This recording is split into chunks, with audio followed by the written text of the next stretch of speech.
worship just doesn't begin on a Sunday morning. Come on. Like it's something that you have to do daily.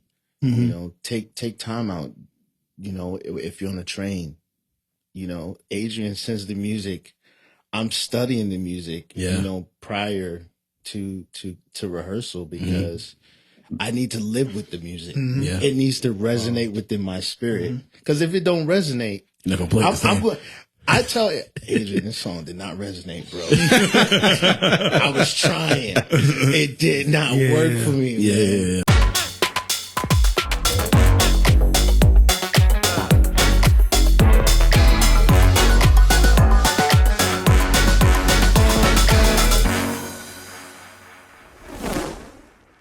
I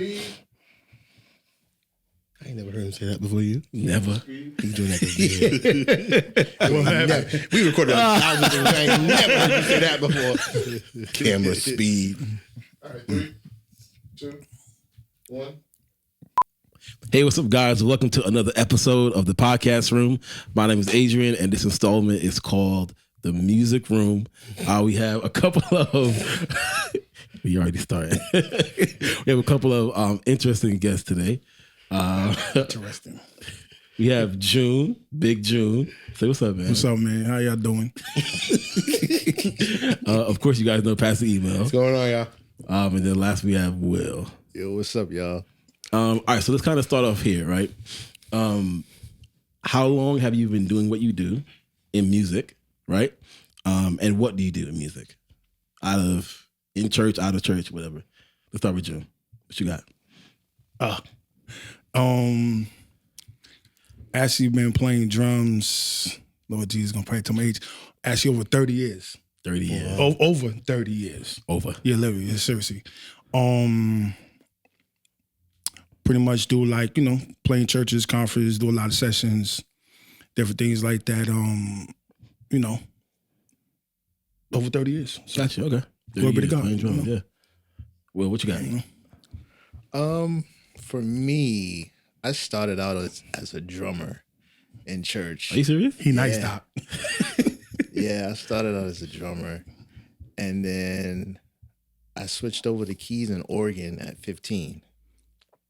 And it's been about 17 years now as a professional musician. You're a PK, right? Yeah, dad is a pastor, bishop. So. Maybe PK plays drums first, right? So, yeah, something like that, you know. Okay. You're involved in some capacity. Okay. Who started you guys with music that you just... Me personally, my mother was 6 months pregnant playing drums. That's she was crazy. pregnant with me. Yeah. And once I came out the womb, I actually wasn't actually taught by nobody.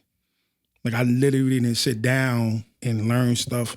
You know, my actually mentor that he passed away, Jeff Davis, rest in peace, Jeff Davis. He was the person that I watched being a part of Pilgrim Assemblies. Oh, wow. Him House, Cornell House. Right. And all that. And so I caught things like by the ear, catch it maybe once, twice, and then I'm able like just to pick it up. That's crazy. Yeah. I think we all share the same sentiment. Yeah, we do. Growing up Yeah. and being influenced by, you know, our musicians and in our home churches.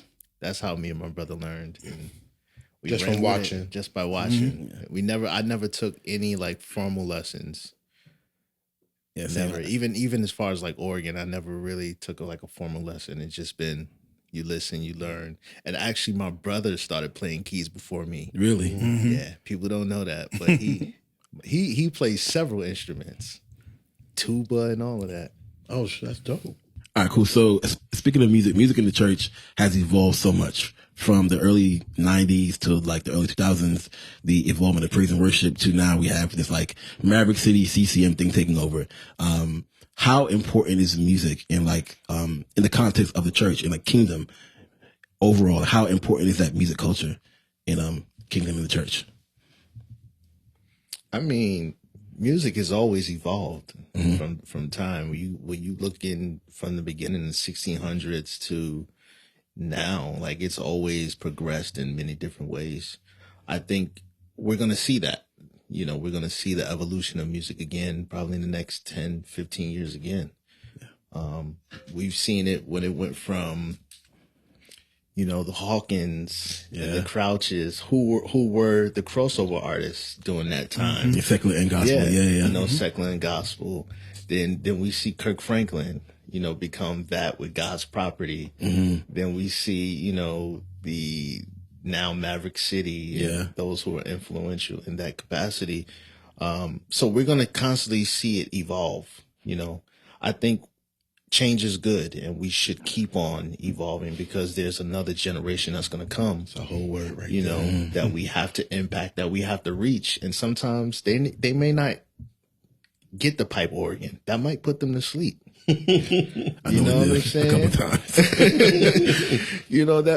But they may hear stomp, and they're like, yo, I want to be a hip hop gospel rapper now, or they may hear Maverick and they're like, yo, this is my vibe. I can put a hat on and worship God freely. I can put, some baggy jeans on, and I can spin around and jump around and be free, as who I am, and not feel like, oh, I'm being condemned or whatever. Like, we have to evolve as people. And always be learning and willing to learn, and that's just how the music is. I mean, even if we look at it from a secular standpoint, it's always evolved. Yeah, and that's just how we move. So I think it works in church as well as in secular. The problem I think we have is we're not in front of it. Church is not in front. We're following the world. Okay. Like, we should be in front, and they should be following us. That's just my perspective, John, what you got, man? I definitely agree with that. To add on what you're saying, move with the times. That's even for me, even in music. Like I said, how long I've been playing. The way I sounded, I'm not going to say this when I started, the age, the year, but when I started back then to now, I don't sound the way I sound back then. Yeah. The way I sound now. You know what I'm saying? And then you got the younger generation that's behind me, and they're my inspiration. Not too much guys my age. Yeah. And so I look at them and I get inspired. Because like I said, that's over 30 years. When I started playing, a lot of them wasn't even born. So you're not like intimidated by people? Oh, no, I'm not. I love pretty much everybody. Right? Pretty much. Yeah, because they're working. You know what I'm saying? But I try to respect, and the way God gave it to you, that's how I gave it to you. You don't have to do it like how I did it. You know what I'm saying? Like, I'm still around, I'm still ticking, so I just move with the times. I think a big problem with like churches now is that the reason why that they don't want to grow in music, in leadership, whatever, is because they are intimidated by the younger generation. They have new ideas. They're always changing things. Like, what about those churches who still sing the same songs from 1988? Who like refuse to kind of like move forward? Like, what advice would you give them to kind of like, hey, come with the times? Like, how important is that to move constantly? I think also is really important. Like Will really nailed it. Is like music evolves. Yeah. When you as a leader or just a kingdom believer, it causes you to evolve. And churches don't change, they don't grow because they just refuse to evolve. So I think it's so important to like really make people to understand that music is not just a segment in your church. Yeah. Right? It is how you show the evolvement of your ministry. Absolutely. Right? And I think that is so important. So it's a missed point in kingdom stuff. And I think one of the things I don't know anything about music, but I don't sing, I don't play instruments, but I know what things should sound like. Yeah. I know what things should make you feel. Right. And that's one of the things I love Will. Will is like one of the dopest musicians because he knows how to shift atmosphere. Like, we evolved so much when Will joined. I think people are just missing the importance of music when you just try to keep it one. Like, there are churches who only sing like one type of music. And that's why I wanted to ask you guys, sorry, Adrian, like just about the balance. Like, should we only be doing one type of music? Like, we talked about it today in the office. He was ragging about some church that he was calling them pro-black. They only sing black music, black song, but whatever. Should we only be singing one type of song, one type of genre? Like, what do you all feel like? How do you balance that out in kingdom? Is it according to the leader? Is it according to the congregation? Like, how do y'all gauge that? And I guess you too, Adrian, because you pick songs. Like, how do y'all know what direction to go? That's a loaded question. Very Yeah, loaded. you should answer that. I think it's based on a couple of factors. So it's based on the demographic of your church. It's based on the culture of your church, and that's also heavily influenced by your leader. So you kind of have to know your leader's heart, knowing what God is telling them, and to use that as your fuel to pick music.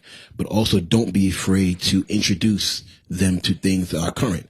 Like Pastor always says that God is the same yesterday, today, and forever, but he constantly adapts himself to the times, and we have to mimic that. Because if you don't, you'll be stuck. And I think that that's a tough balance, because you don't want to thrust people into an era of music that they're not ready for. So I don't understand that though. Yeah. And that's like one of the things that really happened, right? This is a real podcast. We're going to have real conversation. One of the things that here happen is like they hate song choices. They're not a fan of the song choices that Adrian maybe is picking. So if you ever watch, they'll sit still. But I was just saying to them today, if you honestly listen to the words of the songs that Adrian is picking, when you have relationship with it's like my wife, right? I don't care what kind of mood I'm in, what kind of mood she is. If when she hears me say I love you, it automatically shifts her mood. That's what music, that's what words do. But sometimes we're so like, I don't like that. Like they dying for us to sing hymns. So many people said to me, I'm singing a hymn, it's first Sunday because they did it last time. So they're like, oh, it's going to be it's like this thing where you guys keep doing it. Oh yeah, I did it first Sunday. So every first Sunday. Yeah, but why? Why? What is that about? Like that? Yeah, what is that about? What is that about? Yeah. Comfortability. Okay. You know, most ministries, you know, that's we can really dig into that. I don't know if you guys really want to go let's there. go. Let's go for it. Yeah. So, you know, again, when we talk ministry, you know, you have people who are invested in ministry. So because you are invested, you feel you have a say so. Was you dig into that? So Yeah, those are the entitled folk. Yes. you know, yeah. So I've invested 30 plus years in this ministry.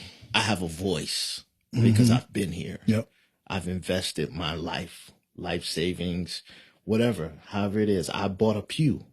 So in the building fund. in the building fund. So I have a voice, you know, and I want to hear a hymn this Sunday. I don't know what this music that you guys are singing today, but I want to hear that. With how do you convince people that it's not necessarily about what they want, but about God's heart? Should we be convincing people? Right. Should we? Yeah. Should we be? We shouldn't be convincing if we talking about the same God. Right. It's the same. We talking about God. We talking about Jesus, the same person that was 30 years ago. He's still the same today. So why are we convincing? I think that's such a good idea. I was we were rehearsing last Wednesday and we were singing a Maverick City song, and a elderly lady in our church is like, that's my song. And I realized in the moment, like, Maverick has accomplished like writing and singing songs that are multi-generational. So they kind of have made the same match as like a Andre Crouch. What is the commonality between a Maverick and an Andre, or like a Maverick and a Kirk, that is like multi-generational? And how can we get there? Influence. Okay. Yeah. You know, Andre Crouch, the Hawkins, Karen Clark and her family, the Clark sisters, The Winans. the Winans, they were influential within their era. You know, so then we look at the Kurt Franklin, we look at Donnie, we look at Israel, we look at Ty. You know, they were influential within their era. Now we have Maverick City, and we have the collectives coming. You see a lot more collectives now coming What together. does that mean? I'm sorry. Collective meaning Like a worship group. Yeah, worship just groups. from like everybody all over. Yeah, Just, yeah. okay. So no you- particular church, no particular. Yeah. Okay. No okay, one is got it. like you know, they branch off into artistry, but they start out as collectives. Like this is our group, and we're starting out. We're starting our mass starting community. out, Yeah, we're starting our community. We're starting, and that's what we see now, more than anything. So it's the same as having a community choir, that we saw then. You know, it's the same. So we're establishing a community of and we're just singing songs, and we're actually doing writing camps and stuff like that to talk about God. And we're now, this generation, our generation is intellectual. We're Very much smart. so. Very much so. We're here. So we're like, yo, how can we tell God that he's amazing besides just saying, yo, God, you're amazing? Yeah. That's right. We want to be metaphorical. We want to we want to say, he's indescribable. That might not resonate to the church mother when they've been saying, have you tried Jesus? He's all right. For 50 years. And although it feels good to us, because, that's something good, it's churchy. But at the same time, our generation is like, have you tried Jesus? He's all right. Is he just all right? I think I think as funny as that is, like they didn't have a lot of fancy words. Yes. No. But they knew how to communicate like the history of a person. Like I have tried him in my mind and my heart, like, and he has been good to me. Yes. But I feel like we're also missing that in like in this kind of generation. No? I think so. No, I think I agree. Yeah. I think that there's something like Mav got it, bro. We went to a concert and I looked around and there was all different types of people. Yeah. And I said to Adrian, we were on the floor. I'll never do that again. We had pit seats. We had to stand there the entire time. I was so mad. But I said to Adrian, this is probably what heaven will look like. Yeah. It won't just be the Baptist people in your church. That there might be a white person, there might be a Spanish person. And I had never seen anything like that before. But there is a little bit of connection sometimes, miss. And that's why we can sing those songs here at Pilgrim and there's a whole audience that's like, Yep. there's a bit of connection, but if he get up and sing, have I tried Jesus? Exactly. Automatic, right? Yeah. I said on Sunday, the devil is a liar. And the church was like, yeah, we know that. That's not even a song, but just that phrase, they grabbed hold of that and just, It brings community. And I think that's probably like the key word is like picking songs that they maybe aren't new or they aren't super, super old, but that sense of community that those songs bring. Yeah. Like, do I know this song? Like, this something in this song resonates with the history that I've been in. You know what I mean? Yeah. I think that's a big. So big, that's big why aspect. it's important. With you being a worship leader, you have the task, and it's a lot of worship leaders don't necessarily understand the balance of how you bridge it together, like from going to, singing a Maverick song to singing a hymn. Yeah. How do you, most may not understand how you bridge that because you do have an audience of 50 and over that that hymn may resonate rather than the song. But when you connect it all together, it's powerful. Yeah. Yeah. I think that's someone who I kind of learned from the most with that. Who does a very good is Rich Tolbert. Oh man, he's phenomenal. He knows how to make like bridge gaps between 99 and you know what I mean? But that's the key. When you're dealing, so I guess that circles back to your question, how do you marry that together? And I think that's how you do it when you have an older ministry with older people and then you have a younger ministry. You marry it together to where it relates to them but also relates to us in this generation. And I think that's how we so you're not forgetting the tradition, but then you all are also embracing where the future is and where the future is going. So let's kind of switch gears a little bit, right? So what if you are the MD of your church, like you are the minister of music, the worship leader, and say if you know that your church needs to move forward, you see the culture of where it is, and you're like, we need to adapt to the times, but you were kind of like butting heads with leadership. How important is that relationship with leaders in general, like a worship leader, a music director, like to be on the same page with leadership? Because if your pastor doesn't want it, chances are you're not going to do it. Because you in my mind, I'm not the pastor, I'm not a part of senior leadership. How do you have that strong connection with leadership? Oh man, that is so important as a minister of music, and as my time being MD as a minister of music. I think the true connection is spending time together. You have to spend time with your leader. You have to build that relationship, that camaraderie, to where you can almost be like, I can tell he's in a Yeah. mood of he may not preach today, but you can feel it, Absolutely. you know, because you've spent time with that leader. I think that's something that, you know, musicians and pastors are missing today. That chemistry of being able to communicate with each other. Beyond, I know how to run behind you while you're preaching on the organ thing. Yeah. So I think it's just a bridging of the gap between the pastor and the musician that needs to happen again. You know what I'm saying? I think that's something that's really been missing where, and I want to say a lot of it has to do with finances and money. I was going to say, we are in such a hireling culture, like Yes. exchange. Yes. I give you this and you give Yeah. me money. Yeah. And I'm not knocking it. Musicians are definitely worthy to be Absolutely. compensated Yeah, for what yeah. they do. But I also think the approach should never be when a musician is playing at your church, he should also be a son of your ministry. So how do you develop that? Is you spend time with your musician. You get to know them as a person. Because you can be the one that can change them. That's right. You know, we often get upset about the musician who smokes weed or whatever. He's, you know, whatever the case may be. But what if you're the one that can be the vehicle to inspire them to want to do different?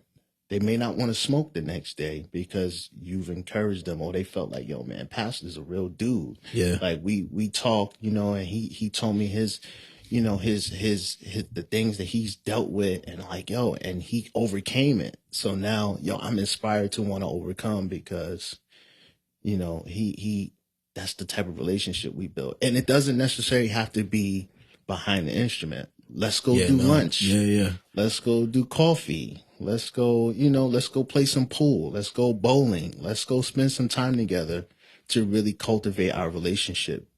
And I think that's important. And me and my brother talk about this all the time because we see that's where things have shifted. Yeah.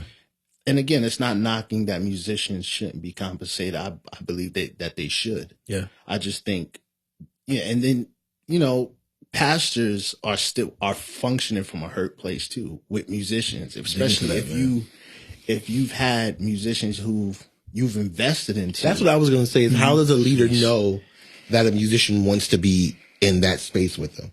Like what's the signs that a leader's like, oh, okay, Will is different. Will doesn't just want to play here. Will wants to connect to the ministry. Like how does a leader know that? I think just by, you know, in my experience of working with ministries, I've seen the good and the bad of them, you know. But in the experience is wherever you are, what you do, you give it your all. Yeah. You know, musicians should be able to give their all in whatever capacity. And if a pastor sees that, you know, or if a pastor sees a potential in a musician, you know, like I love June. Me and June been doing this. We've been doing this for years. Don't tell everybody that. You know what I'm saying?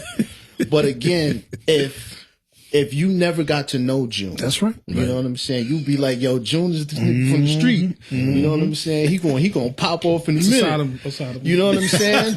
Just because he wears a fitted, he wears a hoodie, he got his do-rag on. Yeah. So you'll automatically judge him and say, hey, yo, this thug nigga on the drum. I really got hard for ministry though. You know what I'm saying? I really believe that when it comes to June. So again, we would judge it based upon how he looks.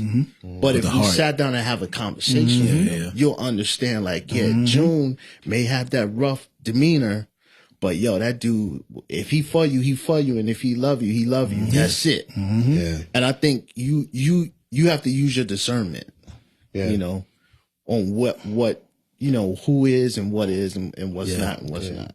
That's what happened when I first got here. I actually clicked with Bishop Crow. Okay.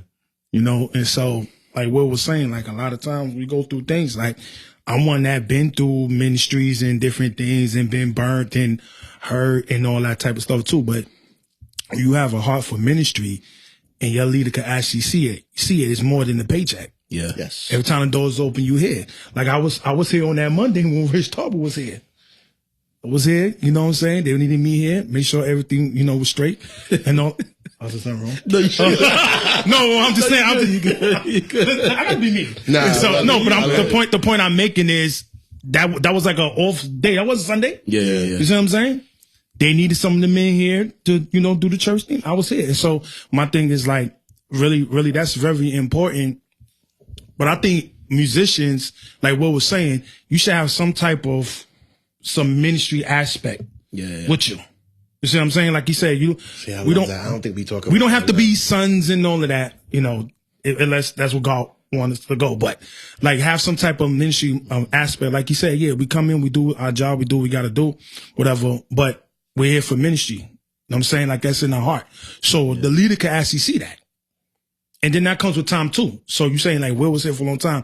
What if they didn't see it at the time, but he keep coming. Do you see how humble and sweet he is? Like you said, he know the difference. He been through it. The ministry and all that. So that's important.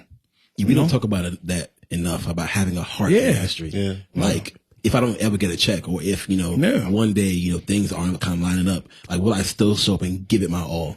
Yeah. Like, because it's like not just a job to me. It means also don't take advantage of people that have stuff like that. Of course. And I think Will nailed this. Leaders have to have discernment, but you also have to take ego, because ego and discernment cannot live in the same place. Absolutely. And the problem is we have a lot of egotistical leaders who are just like, just do what I you musicians, young people, this next generation, they ain't rocking with that. We're not doing that. They not rocking with that. And one of the things I wanted to say too is like, as a leader, just coming from a leadership point of view, is we got to take a moment to really connect to we have to be relevant. Yes. Right? I ask Adrian every week. He sits at my desk and I say, hey, what are you singing? Not because I'm trying to approve what he's, because I don't know anything about music, but because it builds conversation between him. I want to see where his heart is. And most leaders don't, they send a list. Hey, this is what I want to hear this week. And that's not how you grow ministry. That's not how you grow relationship. And it's the thing that's missing is, and Adrian and I are so connected. When he texts me about like, what song, I'm like, Adrian, you know better than that. He said, I just want to see if it was a particular song, but he knew exactly where I was because he knows my worship. He knows what I like. He knows what I dislike, but we got to be disconnected. But it also takes a leader taking away that ego. Yes. You know what I mean? Like, I just want to connect to you on a human basis. You know what I mean? Yes. That's so important too. Yes. And it's lacking like crazy in the church. Oh man, it's worse now. I believe it. I believe it. And then you have musicians who are yearning for it. It's not, musicians, they actually do have a heart for ministry. They do. But they've been hurt so many times. And that's the thing. Leaders always coming from a place where I can't trust musicians. They come and go. Do you ever realize how many musicians may have been hurt? That's the thing. I mean, what you saying? Like, that's the thing. It's trustworthy. It's twofold. But only the maturity of somebody can go, hey, whatever I'm feeling, they might be feeling too. Yeah. And that's the thing. We don't talk about the hurt in ministry. Yeah, and I think that's why we should have conversations. Because again, like you said, ego is always going, because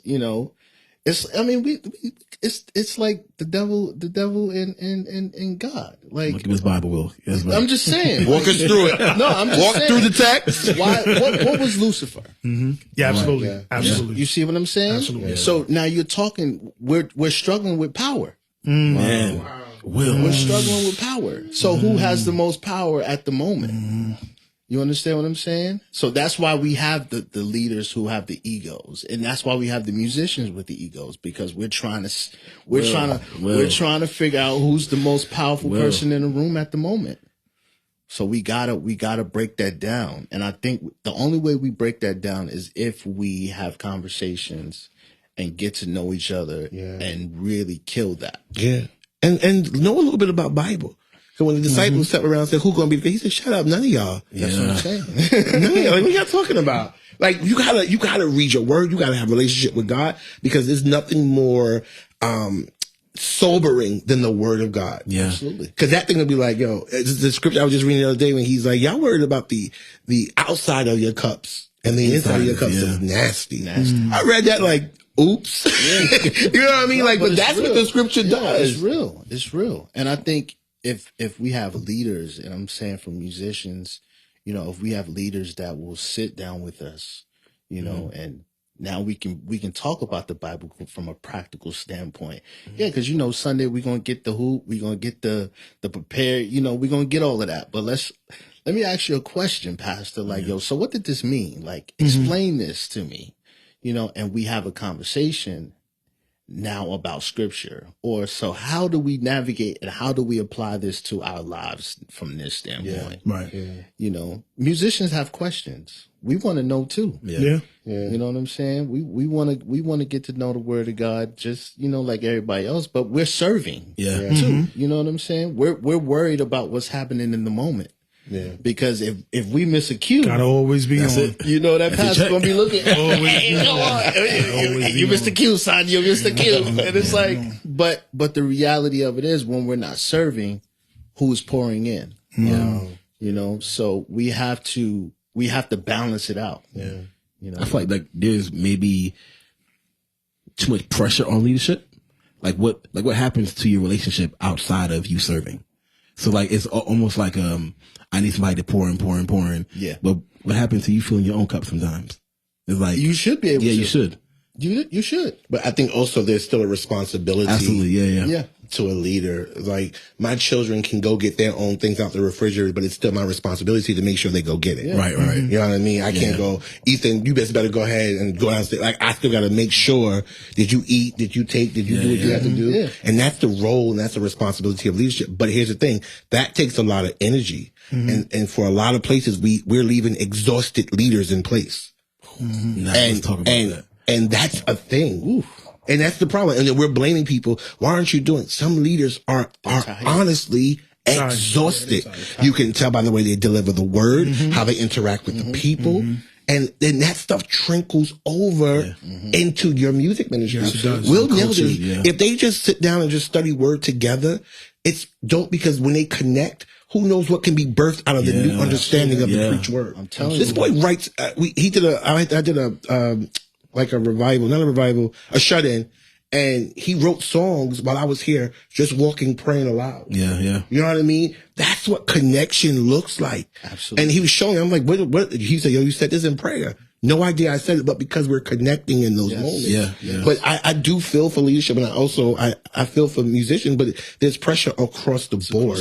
Across the board. But we gotta figure out, the signs of exhausted leaders, the signs of exhausted musicians, right? Love Will, because Will take a break in a minute. Hey, on a vacation. She's on a plane. It sounds, but what he does though, watch his responsibility and the love for the ministry is he don't just leave us.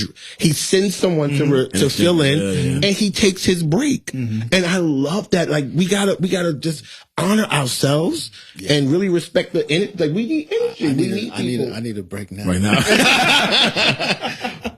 Yeah, you work hard though. Hold bro. on, son. Wait a minute. You both got to work hard. What are the signs of an exhausted musician? What are the signs of exhausted? Yeah. And if you are exhausted, like what to do to kind of like cope with that? I would say the signs of an exhausted musician is where he's clearly just functioning off of know-how. Okay. And the ability to, because he's talented and he's good, he can function off of just, I know how to do this, but his heart is not there. So you'll see it in his demeanor. It'll be like, oh, I'm here. I know what to do, how to do it. I know when they're going to shout. I know when they're going to do this, so I'm good. And that's how you know he's exhausted. And the exhaust can be spiritually too. You know what I'm saying? It doesn't necessarily mean physically. It can just be spiritually. He's just not there. And it happens because at the end of the day, we're like, well, we pay you to be here. Yeah. So that's so sad. It don't matter, really because you're here and you're going to deliver this service to us, where he's now like, spiritually, he's like, yo, the hiring culture, yeah. And also, if a musician can sort of operate in that robot mode, what does that say about the type of service you're running? Yeah. You know what I mean? Like you could show up and know what's going to happen. That's one of the things I love about Pilgrim. One of the things I love about Pilgrim, it's a funny sentence, but is that we really don't really know what's going to happen No, we don't. No, we Sunday. don't. You don't know which way. You don't know We don't. what direction we're going to go, and that's because we spend a lot of time trying to figure out. Before I get up, I'm in the zone because I'm trying to make sure I'm hearing, I'm connecting with the music, I'm connecting with Adrian. I can't pay attention to what's happening anywhere because I don't want to miss my mark. You know what I mean? I think leaders have to be more mindful of service is not just an event on a calendar. Yes. Someone is coming to be saved. Absolutely. And not maybe newly saved, but someone may be sitting who is saved but wanting to lose their mind, wanting to kill themselves. Yeah. And music and what you say can shift them. Yes. You gotta take it more serious. We were just talking about that, I think, Malik and I, about how important that moment is. Like someone could be coming ready to kill themselves because you don't take your assignment seriously. They leave out of here the same way they came in. Absolutely. Like it's not just one or two songs. How many people are dealing with that? Man, seriously. You know what I'm saying? Like people, this is real deal. This is what's happening every week. Yeah. And it's not, and I'm not, it's not just here. It's everywhere. Yeah, for sure. You know what I'm saying? Like it's everywhere. Like, yo, I come because I'm gonna shout. Yeah. But I still go back home to these The same way. problems. The same way. Yeah. You know what I'm saying? That's not going nowhere.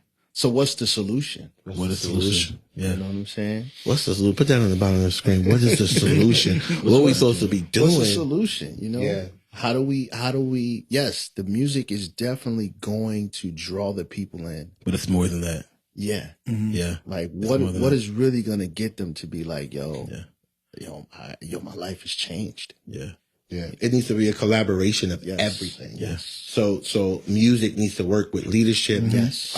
Needs to work with, it's going to sound crazy, with the people in the lobby. Absolutely. With the people in the parking lot. Yes. Everything somehow needs to be cohesive. It has to. And you got to take it serious. You got to take it serious. Yeah. It's important. Yeah. It's important. I don't think I really realized that until like we had sang an original song and it was a flat response. I'm like, shoot, like it kind of bombed. After service, like someone's like, oh my God, what song is that? Like that really helped me to them. Like, oh shoot, like this is more than just 1, 2. It's not a 1, 2 selection. It's like the words that we sing, like every phrase, every harmony, that could be a lifeline for someone. Absolutely. So it's like it's not just we're just rehearsing just to do on Sunday, but we are rehearsing to save someone. Right. Yeah. It's not just as like simple as like I'm just doing this. Yeah. But it's my assignment to rescue someone through the songs that we sing. So Yeah. And that should be the goal. absolutely every You know, time, that should be the goal every time. What's the spiritual like life of a worship leader or musicians look like? Like, what are you all doing to make sure that you stay where you need to stay spiritually to be able to work in ministry? I would say you have to worship just doesn't begin on a Sunday morning. Come on. Like it's something that you have to do daily. You know, take time out. You know, if you're on a train, you know, Adrian sends the music. I'm studying the music. Yeah. You know, prior to rehearsal because I need to live with the music. Yeah. It needs to resonate within my spirit. Because if it don't resonate, You're not gonna play the same. I tell you, Adrian, this song did not resonate, bro. I was trying. It did not work for me. Yeah. But I'm going to do it, though. You know, I got you. It was one Sunday, I came out, I was like, yo, bro, I just don't have it. It's not it. I don't have it. Like, it's just, it didn't click. Oh wow. But I like, you know, I did what I had to do. And you're going to have those moments. Of course. You know what I'm Yeah, saying? yeah. But you have to live with it you have to live with the music and it has to speak to you first. You know, also you have to have a prayer life. You have to be in your word. And again, it doesn't, you know, I'm not saying that you shouldn't put 2 hours and 3 hours into that. But sometimes you can take 15 minutes out your day. You know, if you have a busy schedule or just take 15 minutes out the day. You know, while you're on a train, read a scripture. Yeah, small You know what I'm steps. saying? Yeah. You know what I'm saying? Like the Bible app gives you scriptures every day. You know, highlight it and just keep it moving. Say a prayer, you know, put them AirPods in and go. And jam out. Yeah. And be good. Yeah. You know, and that might change your day. It might change will. your mood. You know what I'm saying? We were supposed to do a song, and I don't know why we haven't done it yet. Yeah. And What I song is that? texted What song is you. that? It was from Elevation. I think Elevation and Maverick did that song together. One You Love? I can't remember the name. Okay. But I text you and I was like, yo, bro, I'm messed up on this train, man. Like, this joint is really like, did me in. I'm like, You live with that. like, bro. Yeah. And I kept playing. I was like, yo, son, this is it. That's one of the best moments when something really just like Yes. You know why that is? Because it's really a part of him. Yeah. It's a part of him, like music. Like he said, we don't just do this on Sunday. We throughout the week, we live like this. You know, anytime I prepare for a session, like years ago, I used to like to get up in the morning, 7:30, listen to music. I get that in my spirit, that particular session. So when we get ready on Sunday, we already, it's within us. Yeah. yeah. That's not trying to be funny, but this is why we sound the way we sound every Sunday. Got you. Because it's really a part of us. Yeah. Like, we don't got to conjure this up. Nah, You don't need to pump this up. You know, I understand, we've been doing it for a long time, but we really anointed to do it. That's a different, hold on, conversation. And then, but it's really in us. Yeah. Like, this is my life. Yeah. You know what I'm saying? I can't cut this off and on. That's so true. That's why it's the way it is. I love that. It's heavy too, man. Yeah, man. Yeah. That's a heavy thing, you know, because there's been times where I was like, man, I don't want to do this. Still, I'm sitting there like, yo, bro, I want to do something else. But it's something that has a grip on me. Wow. Man. Like, I'm trying to pivot. I really am. Like, I'm really trying to pivot. I'm praying for him. I don't want him to do that. You're not lying either. This is I'm the truth. really trying This to is the pivot. truth. Don't leave me I'm down. really like, Don't leave me yo, down. man, in 2 years, I'm ready to retire. Yeah. Put He this did tell me away. that. Yes. But it's just like, it's You've been saying still that every year, something Will. that's like, that's what I'm saying. I've been saying it but I don't know. I'm gonna hold up.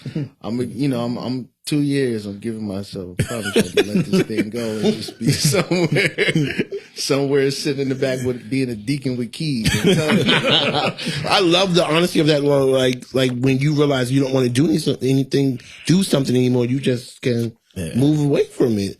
Don't just hold on to stuff just to be holding on to stuff. Yeah. No, and I think even musicians, like, even if you're gonna do this, I'm not saying if being a church musician is what you want to do for the rest of your life, go for it. You know, I'm not saying don't do it.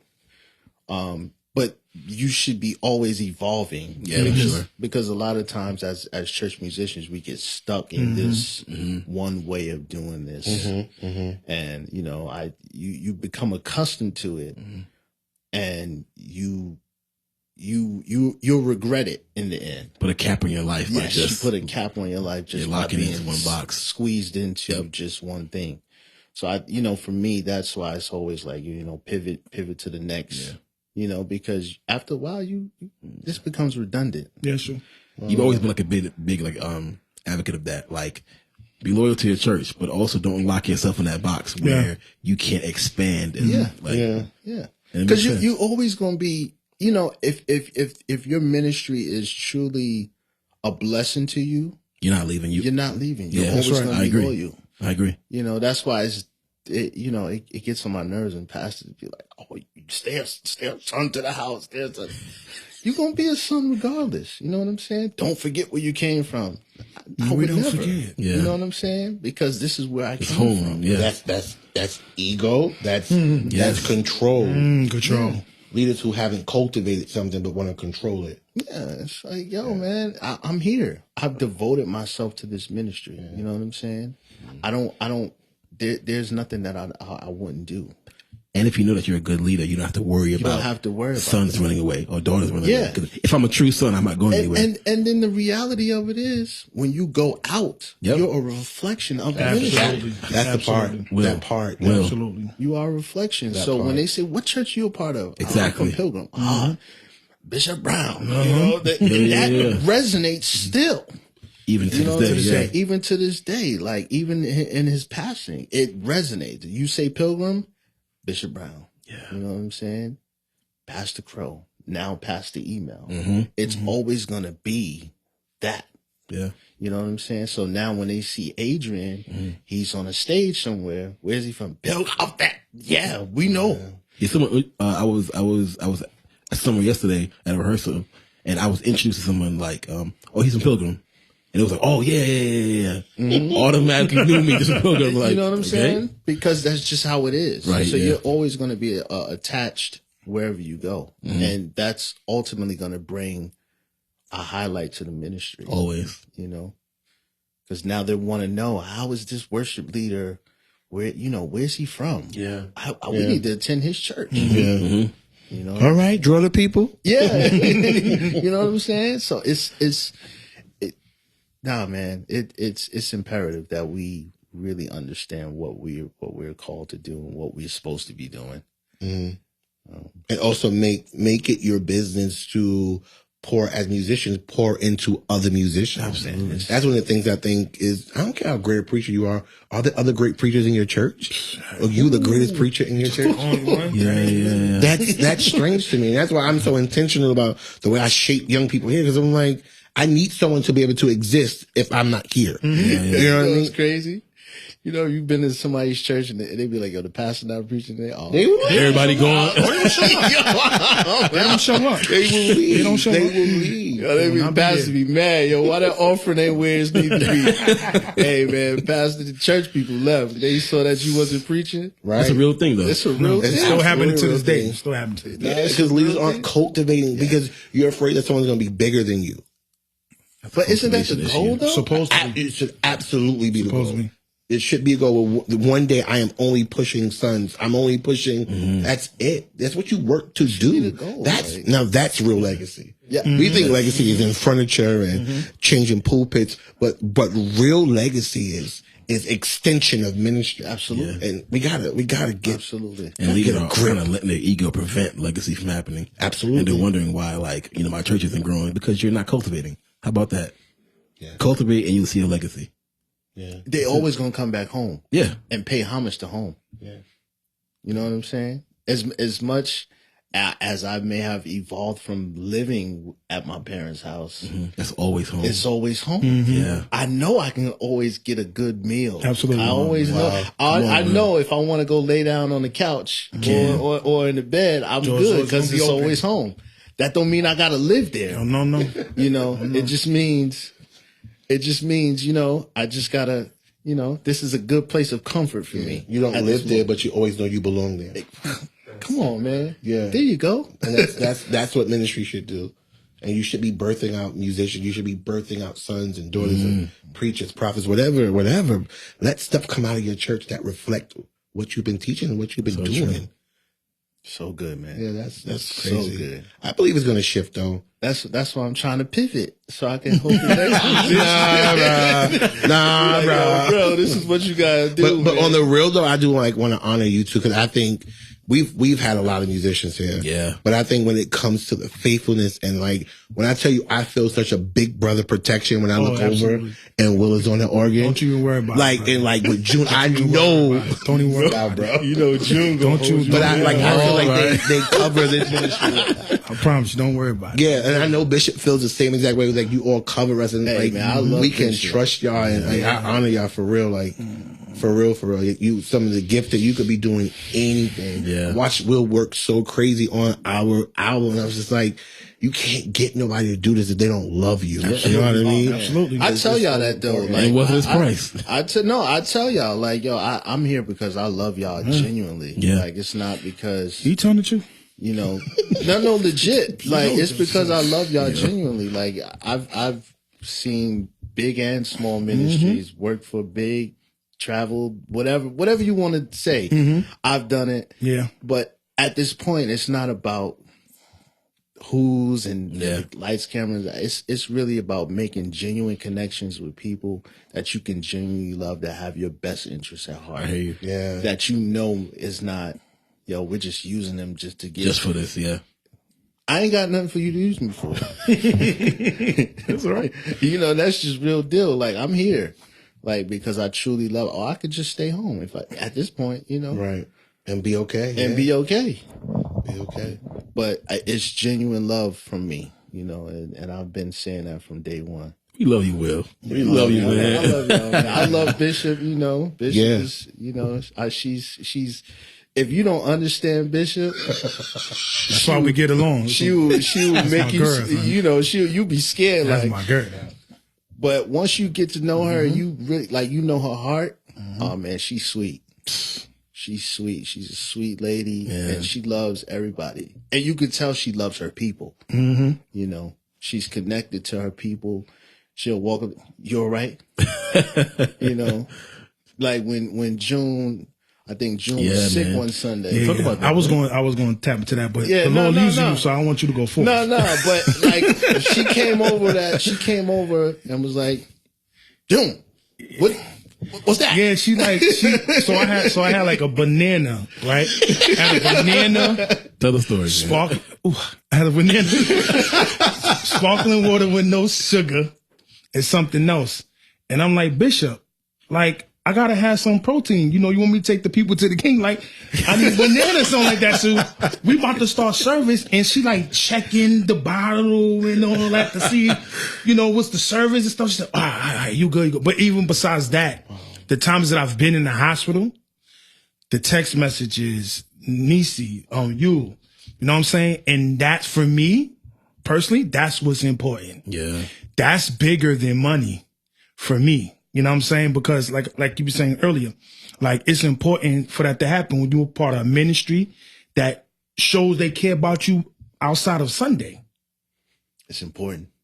You know, because I know you told me, so I ain't gonna say it too much, but a lot of ministries, they don't do that. Like you say, once you get in there, play your drums, play your organ, and we don't care nothing about your life. Yeah. We don't care nothing about what you're doing through the week. You know what I'm saying? Like, a lot of times, Will and myself, individual, will be coming in here on Sunday morning from traveling, tired. You know what I'm saying? But it's that extra boot, because like I said, it's within us, but we know where we at. And I just want to say that it's actually an honor to actually me being here. I really believe that God actually did literally send me here. Oh man. Now, seriously, and I don't really talk like that. So I'll explain it. Growing up, I came from a church called Holy City, Apostle Cali Jasper. So we was a part of Pilgrim Assembly since I was a kid. So being a part of this ministry, it's not like I'm not a novice. I'm not actually, I'm new probably with certain members that's new, but it's like home. On here, I remember Pastor Delma Matthews when I was a kid. I remember when Bishop used to do the sound and all that. And so what I'm saying is just honor. I know how much y'all say y'all love us, but we love y'all too. Yeah. It's an honor surfing. I look forward to coming where I come from, because I live out of state now, on Sunday. I love that. It's actually an honor, and I look forward to it. Yeah. So I ain't even want to shift the. You know. That was good, man. That was Good. But it goes back to that point of like actually caring it, for sure. and not just being, yo, we pay you and that's just what it is. Like, you actually care. Like, I was blown away when she came over there and was like, nah. Yeah, because don't be caring, bro. Nah, that got sugar in it. What you doing? Give me that. And it was just like, They don't be caring, man. you know, we laughed about it, Yeah. but you can tell, like, it was She saw the real love And and she's concern. dead serious, and she would take it away. No, she did. Because like people mean that much to her. Yeah, it's very true. Yeah. So I think when you see leaders like that, it's rare in this day and time, you know, and I think she deserves her flowers. Absolutely. You know, definitely for being who she is. Because, you know, church people can get on your nerves. And you know that being a pastor. Yeah, definitely. You know? Definitely. You know, it's a different thing. But when you have leaders like Pastor Crow, Bishop Crow, and Pastor Email, you know, it's rare. You know, because again, the egos and all of that. Can't take it. It's a lot. But when you have leaders like that, you know, it's important that we cherish them and honor them the way that they should be honored. Yeah, definitely. Definitely. It's like a really, really good conversation. I We enjoyed got it. work together too. Like you, Me and Bishop, yeah. because me and Will, we pay attention to everything. We watch everything. June, See, this is why I got the drum set the way I got the drum set up. Here we go, guys. So, you want to cut? No, To watch everything. That's just who I am. Like, I watch the doors, all that. We pay attention. June be like, nah, he want to shout right now. Yeah, because you know you a praiser. You're a praiser more than a worshiper. It's no one want to worship him, but one bishop, I ain't gonna quote his name. He said, "I need this praise to wash down this worship." And every Sunday, we could. There's no bishop from here, but he's a known bishop from New York. I need to go do this. And so every Sunday, it doesn't matter where we at. We got you. We waiting. Stay anointed. And that's really what you did. You had it today. Pastor, you had it today. Yeah. Thank you, Joe. Oh, yes. You make me work. You make me work. You had it today. Yo, legit. But that's how he does. He like, he ready to praise. He ready to praise. You want to praise. Got to shift the whip. Let's end it here. So, how do you all hope that we can elevate music here, or how do you hope people elevate the music departments going forward? I think with having more conversations like this, I think this is a great start to helping ministries and make sure y'all share this. You know, share absolutely. It, you know, with your ministries, with your praise team, your musicians, pastors, like y'all listen in. Like it's some cool stuff happening. And I think what you guys are doing here is this is what's needed more than just, you know, we doing a Sunday morning type of thing. Yeah. You know, I think that's really, you know, even when we were talking about putting together fellowship with the praise team and all of that stuff. Yeah, it was good. Like that, those little things matter. So even in your Small ministries, moments, like have fellowship time with your people. You know, it doesn't have to be a whole service. Just some coffee, cake, whatever. Go play some pool, bowling, go watch a movie or something. I love that. Most people have been like, yo, get you another band member. He's like, spend time with your musicians. Have conversation, elevate. Like, come on, that's so dope. That's You're practical. That's the direction. And that's why we started this when I said to them, I have a feeling that content and conversation is going to be the next wave. Oh, I might be crazy, absolutely. but especially in New York, there's none of this happening. Oh, no. There are people talking about you, but no one talking to you about anything. Yeah. So yeah, definitely. That's so necessary. What you got, June? Everything he hope said is it fine. I'm you know, I think I said enough tonight. But and everything he said is true. Like he's talking about the conversation. I think I know relationship is actually it is important. You know what I'm saying? Like, well, I could say the person ain't nothing bad. Tim Clinton quotes that, you know, when you out of whack, like when you're not hot no more, you can still be working through relationship. Wow. Right. Yeah. Wow. Actually through relationship. It's true. And me personally, I've seen that happen. Absolutely. You know, It's true. like I had seasons, not that I never been where God has been good, but it's, you had those times where you're not getting called for sessions and stuff like that. But the relationship Yeah. Oh, yeah. opened the door. To be honest with you, one of the main reasons why I came here was through Quan. And Quan Williams, the media arts, right? Creative director. Created us. That's over 20 years of me and him friendship. Wow. Yeah, outside of before he came here.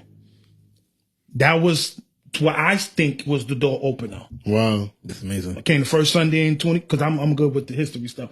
Came the first Sunday in 2020. Yeah. Just to come by. Yeah, you came right in the Because I midst wasn't of our doing pandemic. Because here's the thing, right? Yes. I got tired of sitting home. Even though we weren't getting calls. I'm like, me and Will was at my uncle church for the weekend. I was like, yo, I'm going to come my pilgrim because I know Quan could use the help. Will was like, yo, you should come out. Yeah. I test Quan. He's like, you sure? You don't worry about it. Don't need nothing. Hey, I'm okay. I've been okay in the pandemic, glory to God. You know, I've been okay. You know? And so that was to what I think. Relationship. Yeah, that's good. But man. the flip side for that was me with the legacy and I come from originally from the assemblies. So it was like a no-brainer for me. Got you. That's why you don't get no fight. I mean, it's easy. You know? So yeah. All right, that's it.